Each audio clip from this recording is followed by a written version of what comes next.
Hey everyone, this is the Half Blood broadcast. I'm going to be talking about the Percy Jackson series on Disney Plus and Hulu as the episodes come out, just to kind of discuss them. Yeah, I'm very excited to do this, but there is a disclaimer coming very shortly. Obviously, there is going to be spoilers for not only the books, but also the show, so only watch this if you feel comfortable. All right, first, whoever decided to make this movie release on December 20th, thank you so much. That's actually my birthday. And Percy Jackson, like, along with Avatar The Last Airbender, is my favorite fictional world ever. My favorite book series as a kid, and my favorite book series now. Percy Jackson means so much to me. I was a teenager when I had a Percy Jackson fan account, and I would role play my own Half Blood on Kick. It was a long and fun time, but let's not talk about that too much. But I just want to share my credentials as a fan before we jump into this. I do want to say the release time was quite interesting. I mean, usually when you have like Disney Plus releases, it's like 12 a.m. Pacific and 3 a.m. Eastern. But this one actually released at 9 p.m. Eastern. So what is that, like 6 p.m. Pacific? I think a lot of us were shocked by this. I heard some people talking about how it was going to release at 9 p.m. on Hulu. And wow, they were actually very accurate with that. Now, I do want to say that this is going to be called respectful reviewing because I'm not a big fan of reviewers in general. I don't like hearing people's opinions on like a TV show or a movie because a lot of the time I don't care about their personal opinion. So this is not particularly reviewing. This is kind of an open-ended discussion as long as you're respectful. You don't have to be like super nice or lie about things that you didn't like. But as long as we prioritize the things that we did like, I think that is kind of the goal with this. We're just going to talk about what we're excited for, what happened, what's next, everything like that. And maybe a little bit of like, oh, how this compares to the books. That's kind of the vibe of this show. Now, I do want to talk about the movies. If you're unfamiliar, Percy Jackson has two movies. Of course, The Lightning Thief and Sea of Monsters, which is, books one and two out of five. And a lot of people hate hate these movies because they are extremely inaccurate to the books. But I do want to put my foot down and be like, wait, these movies are kind of good. Because here's the thing if you're like me and you loved Percy Jackson growing up, if you got any sliver of Percy Jackson like live action content, like you were like it was the best day ever. So what I'm trying to say is that like even though the movies suck, getting the movies was such a huge deal because you have these other franchises like Harry Potter, right? World phenomenon with the books and the movies. And I think Percy Jackson fans just like we wanted the chance to become something like that where we were satisfied in both book and movie format. Unfortunately, we did not get this like major film franchise, but the movies were actually really good and they did a lot of things great. Can we talk about that for a minute? Like I liked a lot of the casting. The visuals were great. The colors, everything about it, like the composition, super fun. I had a great time, especially the first act of The Lightning Thief and the first and second acts of Sea of Monsters were so good and pretty book accurate, I'm gonna say. Now, the reason that the movie was so good is kind of the reason that the first episode of the Percy Jackson TV show did not wow me because we already seen it done well in the movie, right? What I'm talking about here is the museum field trip and then Percy getting kicked out and then Grover having to come uh, get Sally and Percy and say, hey, there's someone chasing us, and getting to Camp Half Blood, killing the Minotaur, all of that stuff, right? We saw that in the movie. It was done well. We saw it again in the show. And it was just a fun time, right? Like I said, it didn't wow me because we've already seen that stuff before. But I do want to say, like, this show is very fun. I like the little minute changes that they're making, and there is quite a lot of them. I didn't expect so many changes because I saw a lot of people who got like early access um talk about how this is like the best adaptation and like the most perfect show ever. And when I was watching it, it didn't feel perfect. The best way to describe this show was camp. So camp is camp. So it's not perfect. It's pretty silly. There are some shots that don't really match up color-wise. There are like these like fade to black scenes, I guess maybe for Hulu enjoyers who have the ad subscription. You know what I'm talking about? Like I guess they have like placement for ads if you're watching it on Hulu, or maybe, in a couple years they'll release this on ABC, but they actually have like commercial breaks almost, which is kind of interesting. And there were a few times where like I would come back from the commercial break and I'd be like, wait, what is going on? And then it turned out to be like a Percy dream. And I'm like, oh, okay. I don't really know what's happening in these dreams, but I guess that's kind of the point because neither does Percy, right?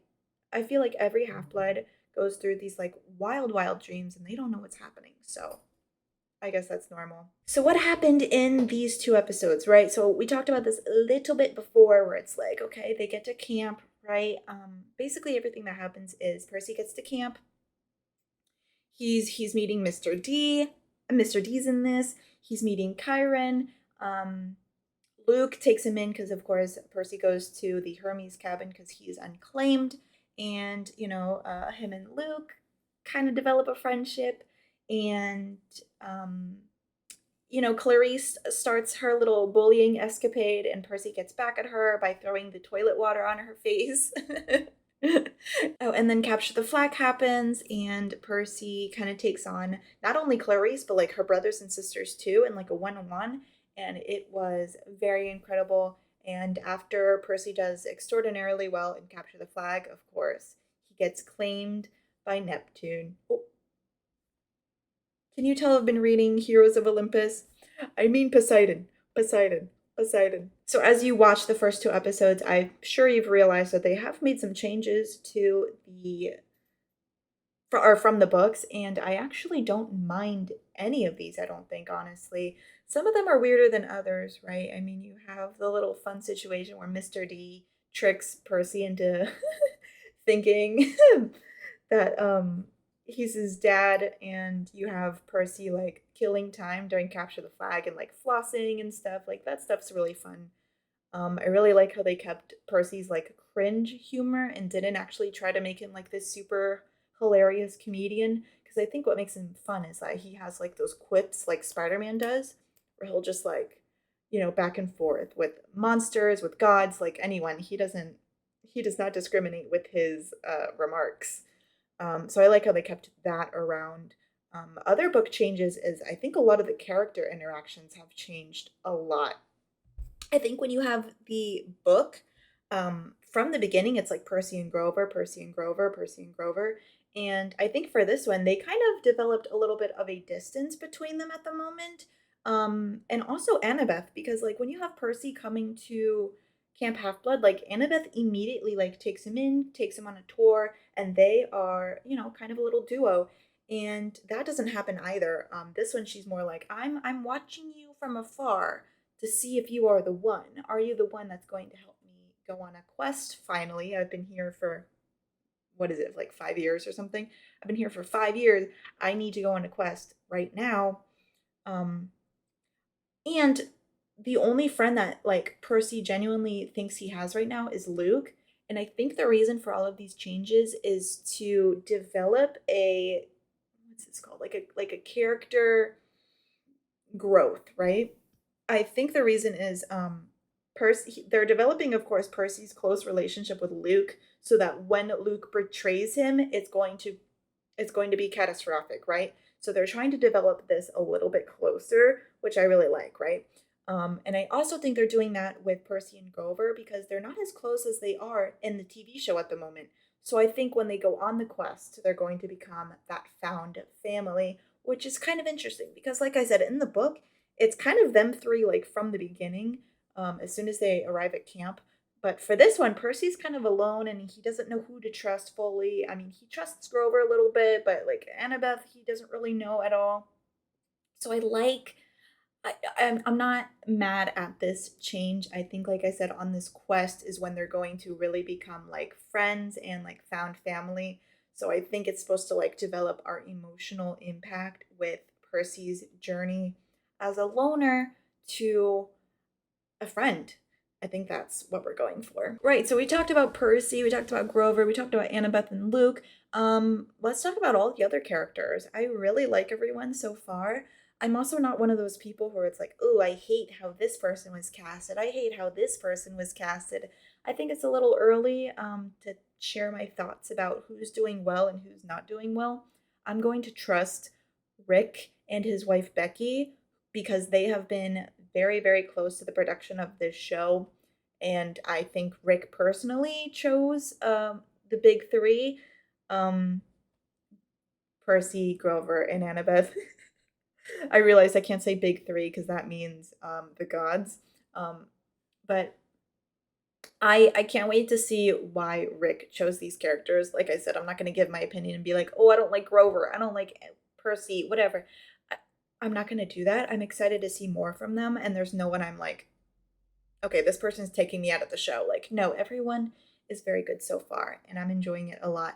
I really like how they're doing Sally Jackson. I felt like Sally was a little boring in the first, the Lightning Thief movie, and I think this one really, really harboring that connection between Percy and his mom. Like, his mom is the only one that's there for him, like 100%. And I think that's also to develop that emotional impact of her, you know, we're supposed to think that she died until Grover says, "Hey, she's not actually dead." So, that's supposed to make us like really sad. It's like, "Oh my gosh, she died. Oh, she didn't die." Like that's kind of the whole purpose of that. And I think that worked out really well for what they're doing. And I think some of these changes were made also because I think they're hoping for a younger audience. I don't know how younger audiences are going to feel about this show, but I really hope they like it because I would love a younger generation of Percy Jackson fans because there's so much content. There's a lot of good content, and I hope this show encourages people to read. Plus, I want the show to do well. Listen, my biggest complaint about the movies is that we only got two, which is shocking. I know, controversial opinion. What I need from this show is to do well. I need all 5 seasons. I need all 5 seasons. Um, Hopefully they'll do, one book per season because that like if we are successful with that, maybe we'll get Heroes of Olympus. Maybe we'll get Trials of Apollo. Like we have to start here in order to get there. So I hope everyone's streaming this show. I hope you can watch it. Um, if you have any young kids in your life, maybe cousins, children yourself, um, maybe put it on, see what they think.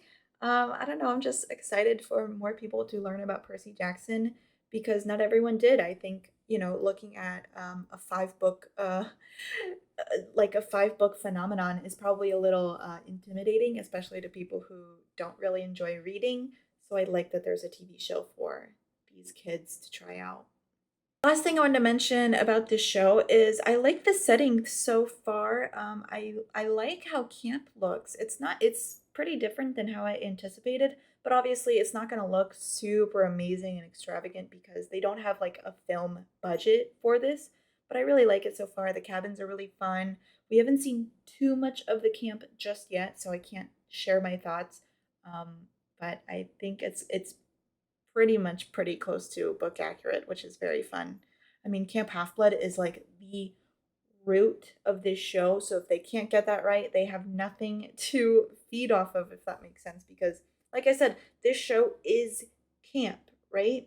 Percy does everything he does because of camp and the people in it, right? Do you think he'd leave his mom for a year, 3 months, however long, if he didn't love camp? No, because he loves his mom, but he also loves his family at camp. Ugh, just makes me really excited to see more, hear more, watch more. Next week, I think they're going to start their quest, which is super exciting. Like I said, I think this is when the team is really going to become a team. So that gets me excited. If you haven't streamed it, please stream it. If you haven't streamed it, or if you have streamed it, stream it again, please. I would love that. I'm gonna head off. I'll be back after the next episode. I think that's it. Yeah. All right. Be safe out there, half bloods. Thank you.